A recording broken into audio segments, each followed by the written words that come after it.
motivation, but through watching, listening, and remembering. A Hadza hunter carries no backpack.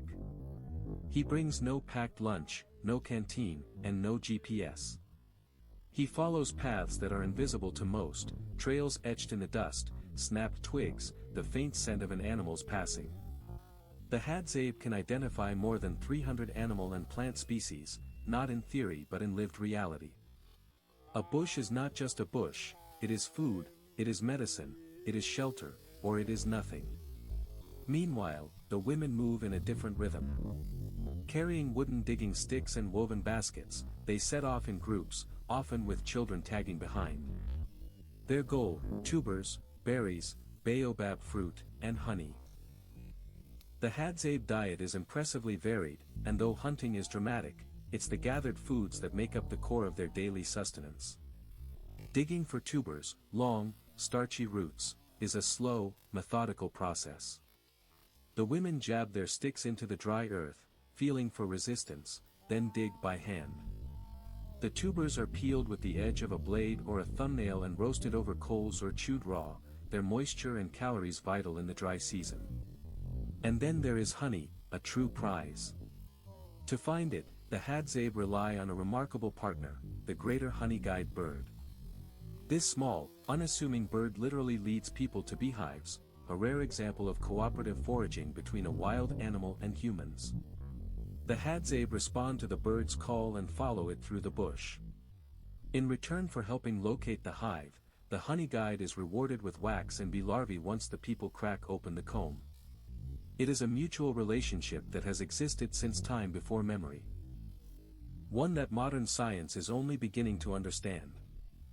Food is rarely hoarded. What is eaten is shared. A monkey taken down in the trees is roasted and consumed together, piece by piece.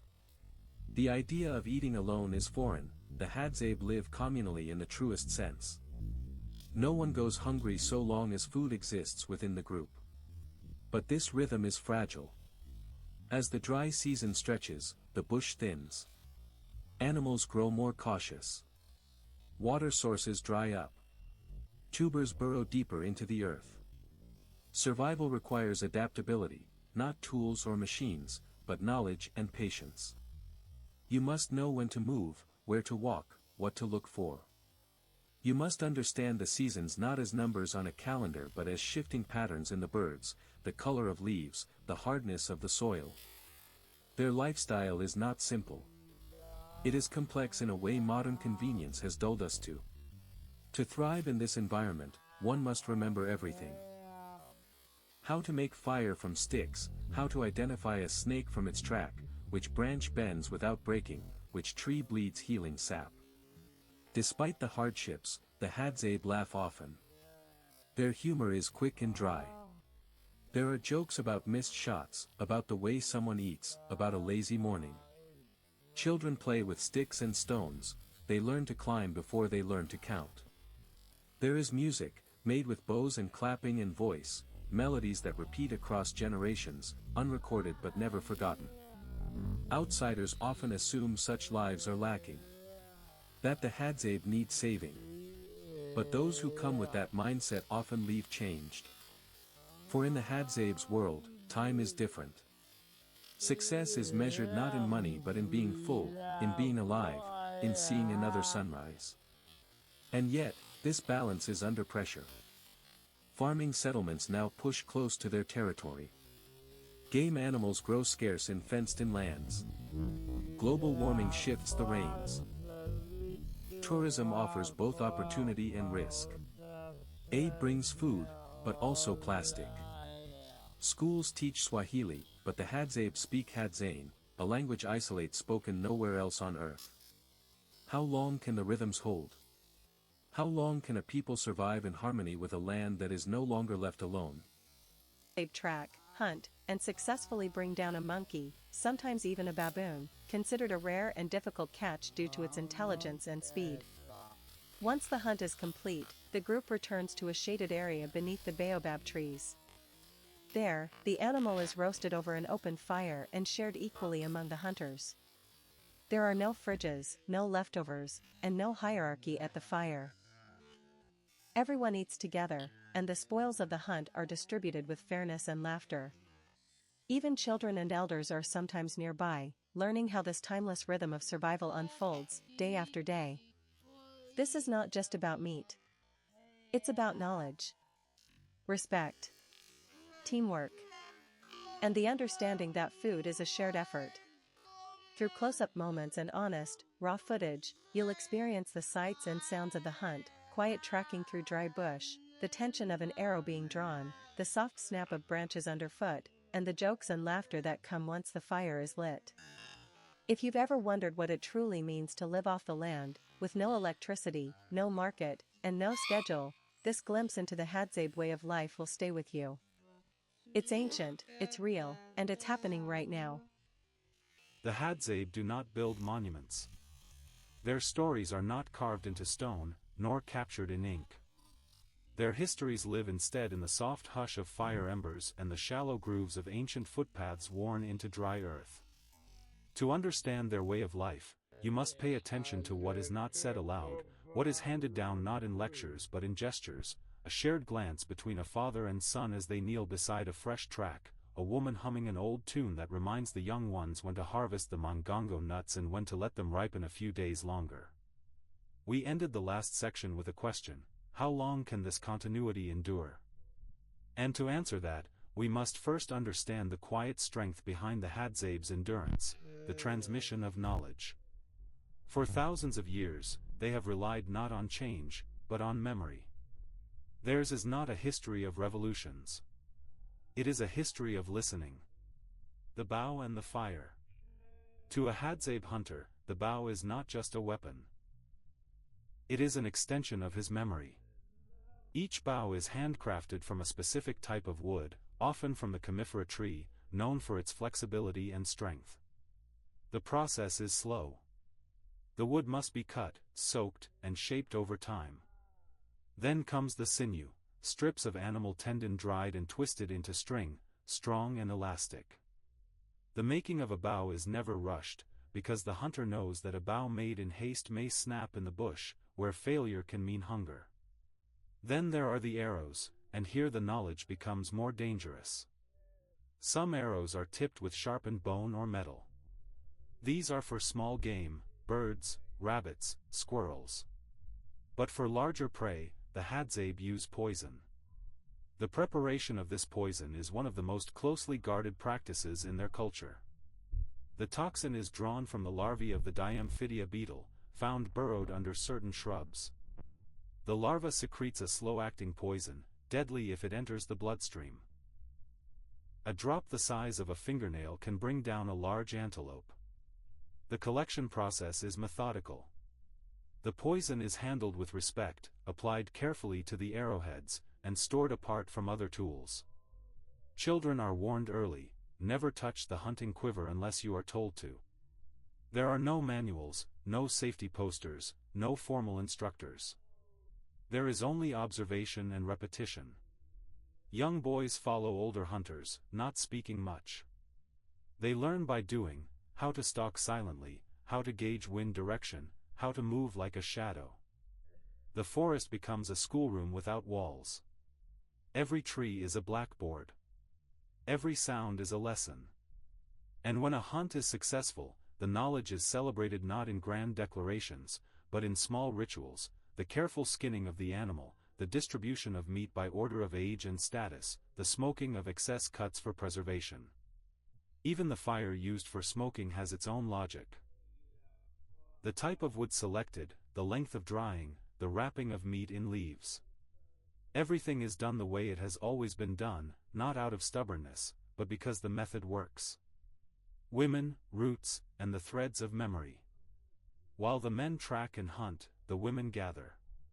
It is tempting, especially from the outside, to view this division of labor as simple or static. But in Hadzabe society, the roles of women are equally complex and equally vital. Young girls balance these vessels on their heads, walking barefoot across dusty paths, their gait practiced and steady from years of repetition. Food is prepared communally. Sorghum and millet are ground using heavy stones, a back-breaking task that often occupies hours of each day.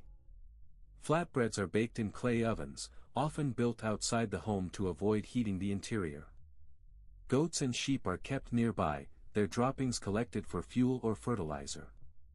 Children help where they can, fetching firewood, scaring away birds from the crops, or assisting in the seasonal slaughter of animals.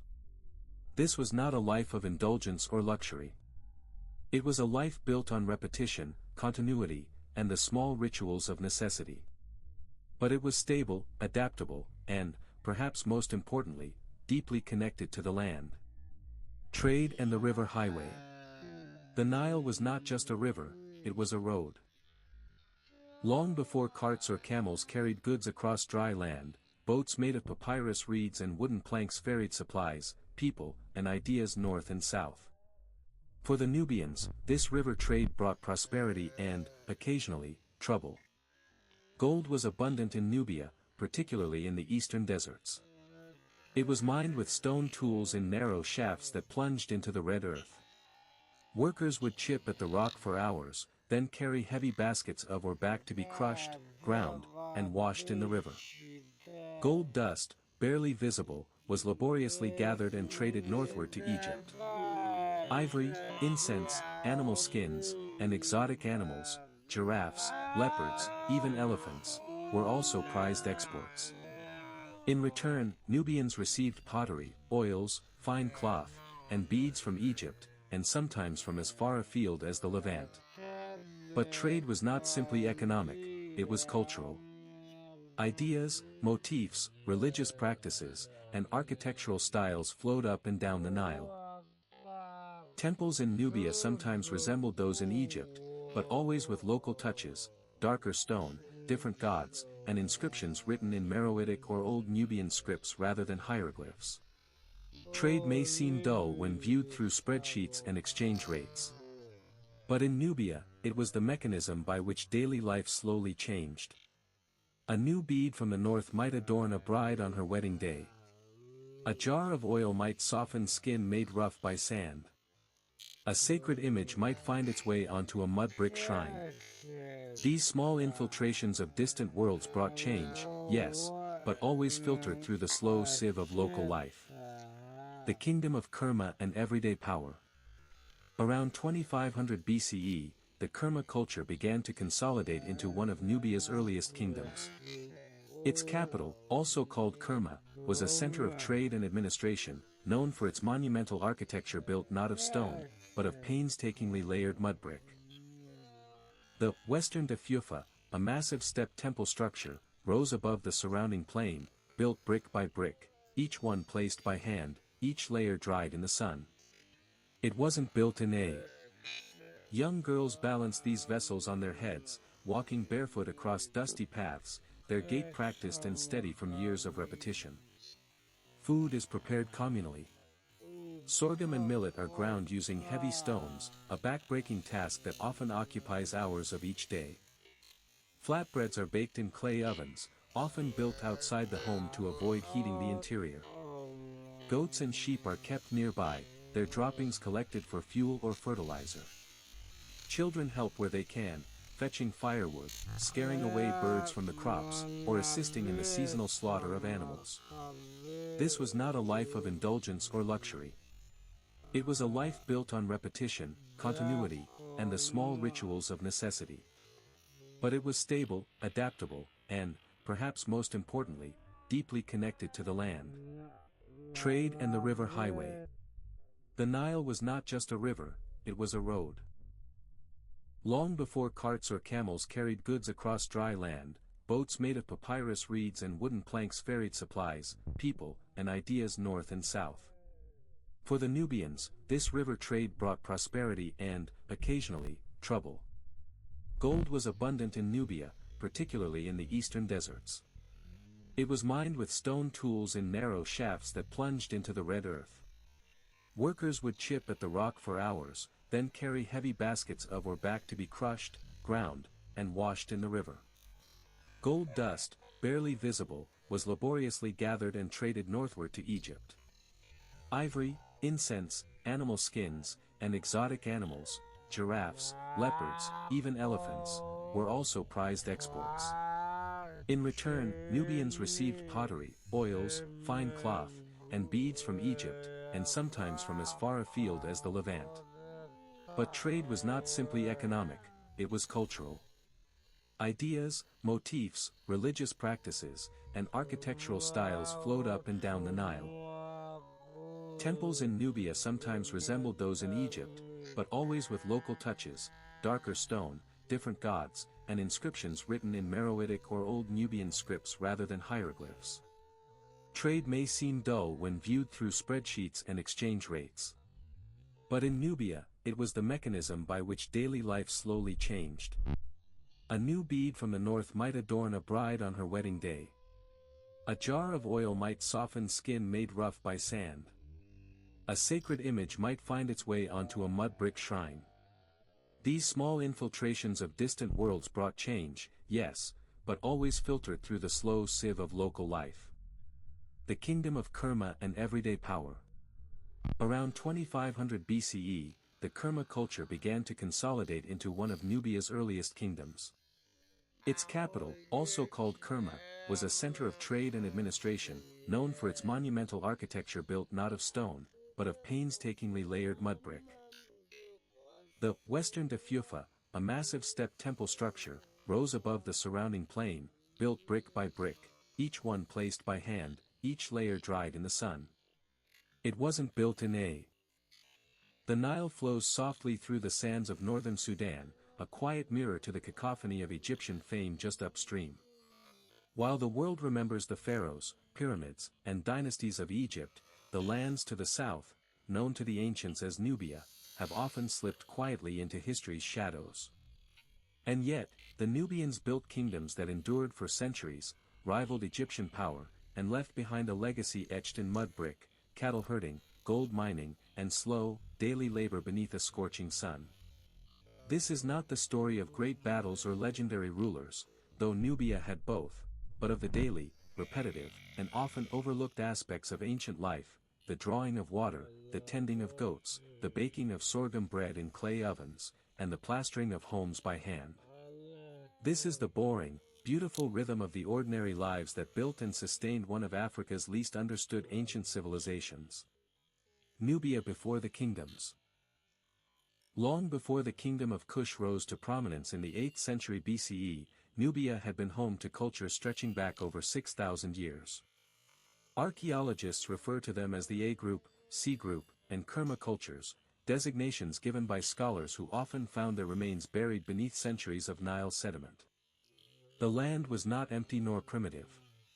It was busy with activity, herding, farming, pottery making. Nubians were early adopters of agriculture, particularly along the fertile floodplains where the Nile overflowed each year, depositing black silt rich enough to support fields of barley, wheat, lentils, and millet. Farmers likely rose before dawn to inspect crops, carefully managing irrigation channels dug by hand and reshaped with each season's flow. There was no automation here, just calloused hands and generations of observation. Knowing when to plant or harvest wasn't based on calendars but on natural signs. The flooding of the Nile, the position of stars, the behavior of animals. This intimate rhythm with the land shaped everything. Life in a Nubian village. Imagine a small Nubian village, circa 1800. The houses are oval or round, built of mud brick mixed with straw, reinforced by wooden supports scavenged from the sparse trees near the riverbanks. These buildings are low to the ground, with thatched roofs and few windows, designed not for grandeur, but for survival in a hot, arid climate. The mud must be mixed and molded by hand, often by women and children, who spend days shaping bricks and drying them in the sun. Inside, homes are simple. A hearth at the center, low mats for sleeping, and perhaps a few pots stored in niches in the wall. Furniture is rare. Most tasks are done squatting or sitting on the ground. The air smells of earth and ash, and the interior is cool, a quiet reprieve from the blazing sun outside. Water, the lifeblood of Nubia, must be collected daily. Either carried in pottery jars from wells dug near the Nile or drawn directly from the riverbanks. A day of honey, side by side with the Hadzabe. 1. First light, 5:30 a.m., waking to wing beats. Dawn in the Lake Ayasi Basin is violet blue and cold. The Hadzabe fires have burned low during the night, and all that remains are faint red coals and shallow ash pits. Long before the sun edges over the acacia tops, you hear the first click-toned whistles the bushmen trade with a feathered ally, the greater honey guide, indicator indicator. Chick chick chee chee chee. That teasing chatter cuts through the hush and every hunter's head lifts.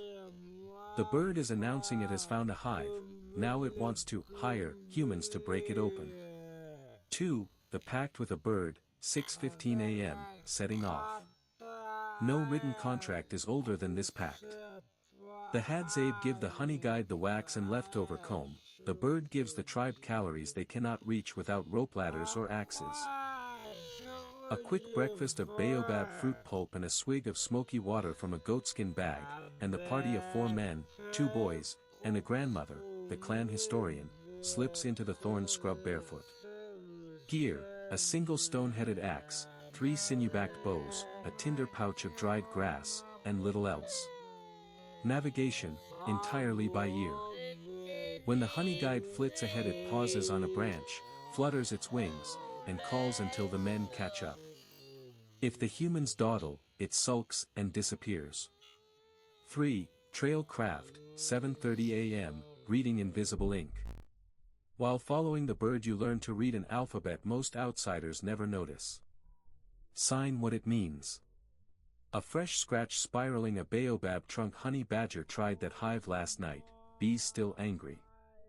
A damp ash ring at a tree's base. Another Hadzabe clan harvested here 3 days ago. A faint hum at ankle height. Wild apathy scouting new nest sites. The hunt is a moving classroom, children are quizzed in real time. Miss a clue and an uncle taps your shoulder, repeats the click-click for look again. 4. First harvest, 9:45 a.m., bees, smoke and stings. The honey guide finally circles a weather-cracked baobab. The hive entrance is a slit 8 up. Fire, a boy twirls a hardwood drill in a soft baobab board, within 2 minutes a coal is tipped into dry fibrous bark. Smoke, bundled grass is lifted like a torch as a climber walks, the trunk using V-notches cut by ancestors decades earlier. Extraction, with the axe he pries off a honey-heavy plate of comb. Bees pour out like sparks. Stings are inevitable. The climber rubs ash onto welts but never curses. The Hadzabe tell children that angry words chase away the honey guide. On the ground everyone tears fist-sized gobs of comb, chewing wax, larvae, pollen, and sun-warmed honey in one sweet, protein-packed mouthful. A palmful is left on a branch for the bird, it darts down the instant the group steps back. 5. Midday interlude, 12:30 p.m. Shade, story and repair. Under a rock overhang the hunters nap. The grandmother plaits a bowstring of giraffe sinew while telling a myth. Long ago the bee fell in low. The Hadzabe, an indigenous ethnic group from northern Tanzania, are known for their rich cultural traditions, including their distinctive music and dance. Music plays a significant role in their daily life and rituals, with a deep connection to their spiritual beliefs, hunting, and community bonding. Traditional Hadzabe music. Rhythms and instruments. The Hadzabe music typically involves clapping, drumming, and chanting. Their primary instruments are simple yet effective. Drums made from hollowed-out logs or animal skins. Stringed instruments, like the one-string bow, a form of bow instrument, often accompany their songs. Flutes crafted from wood or bamboo are sometimes used to create melodic sounds. Shakers made from natural materials like dried gourds or animal skins filled with seeds. Chanting and vocalization. The Hadzabe often sing in a call-and-response style, with one person leading and the rest of the group responding. Their songs can be related to hunting expeditions, spiritual beliefs, or even everyday life. Dance. The Hadzabe are also known for their dance, which is often an energetic and expressive part of their music making. The dance is highly ritualistic, with movements that reflect the rhythm and themes of the songs. Their dances might take place around the fire or during specific ceremonies, especially during times of community gathering or celebration. Cultural significance: music is more than entertainment for the Hadzabe, it is integral to their identity and survival. Their songs can tell stories of their ancestry, their connection to the land, and their spiritual beliefs. Music also plays a vital role in their hunting rituals, where certain chants are believed to invoke success in the hunt. Celebrations and ceremonies: traditional songs are often performed during important life events, including birth, coming-of-age ceremonies, and rituals related to hunting and survival. These occasions create opportunities for social bonding and passing down oral traditions. Hadzabe music is a way for the tribe to connect with the natural world, with each note and rhythm holding deep cultural meaning. The performances are not just art but are woven into the fabric of the tribe's survival and their relationship with the environment. Have you ever seen a performance of Hadzabe music or heard recordings of their songs? It's a fascinating experience. The rhythms of the Hadzabe, traditional music and dance of Tanzania's indigenous tribe. Dive into the captivating world of the Hadzabe, one of the last remaining hunter-gatherer tribes in Tanzania.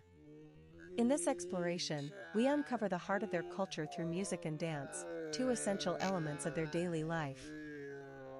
From the rhythmic beats of handmade drums and one-stringed bows to the soulful chants passed down through generations, music is a powerful thread that connects the Hadzabe to their ancestors, the land, and each other. Their dances, expressive and full of meaning, REFL.